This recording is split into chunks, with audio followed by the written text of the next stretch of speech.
કડકડતી ઠંડીમાં જાહેર રસ્તા પર ઠૂંઠવાતા માનસિક અસ્થિર યુવાનને આશરો આપતું માનવતા ગ્રુપ। બનાસકાંઠા જિલ્લાના સરહદી વિસ્તાર એવા ભાભર શહેરમાં છેલ્લા 3 દિવસથી આવી શિયાળાની કડકડતી ઠંડીમાં એક માનસિક અસ્થિર યુવાને લોકજાગૃતિ સેવાકીય કાર્ય કરતું હર હંમેશા ભાભર શહેર સરહદી વિસ્તારમાં જોવા મળે છે। ત્યારે 17/12/2024ના રોજ નિસહાય લાવારીશ લોકોની હંમેશા મદદ કરતું હોય છે। પરિવારની ભાળ મળવી પરિવાર સાથે મિલન કરાવે છે।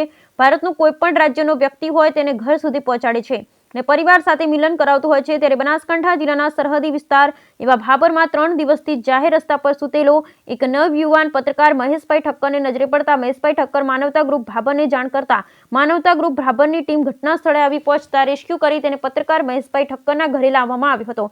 ત્યારબાદ વાળ દાઢી તેમજ સ્નાન કરાવી યુવાનની પૂછપરછ કરતા બિહારનું હોવાનું જાણવા મળ્યું હતું, પરંતુ હાલ પરિવારના કોઈ સંપર્ક ન થતા આ યુવાનને સારવાર માટે અને પરિવાર સાથે મિલન હેતુ અપના ઘર આશ્રમ ઉમતા ખાતે મોકલી આપવામાં આવ્યો હતો અને માનવતા ગ્રુપ ભાભર અને પત્રકાર મહેશભાઈ ઠક્કરનો સૌ કોઈ ભાભર શહેરના લોકોએ આભાર વ્યક્ત કર્યો હતો। બ્યુરો રિપોર્ટ ભરત ઠક્કર। છે કે શિયાળાની કડકડતી ઠંડી પડી રહી છે ત્યારે ભાભર નગરમાં એક ભિક્ષુક અને માનસિક અસ્થિર વ્યક્તિ ગાય સર્કલ પાસે બેઠો હતો અને લોકોના અવારનવાર કોલ આવતા હતા। 3 દિવસથી એક જ જગ્યાએ બેઠો હતો ત્યારે માનવતા ગ્રુપ ભાભર દ્વારા આજે એનું રેસ્ક્યુ કરવામાં આવ્યું છે। રેસ્ક્યુ કરી અને સારવાર અને પોતાના પરિવાર મિલન હેતુ અપના ઘર આશ્રમ ખાતે આજે મોકલી આપવામાં આવેલ છે। તમને કોને જાણ કરી? મને આ વિશે આપણા નવગુજરાતના પત્રકાર મહેશભાઈ મને સવારમાં કોલ આવેલ કે ભાભર અંબિકાનગર સોસાયટીના નાકા પાસે બેઠા છે વ્યક્તિ।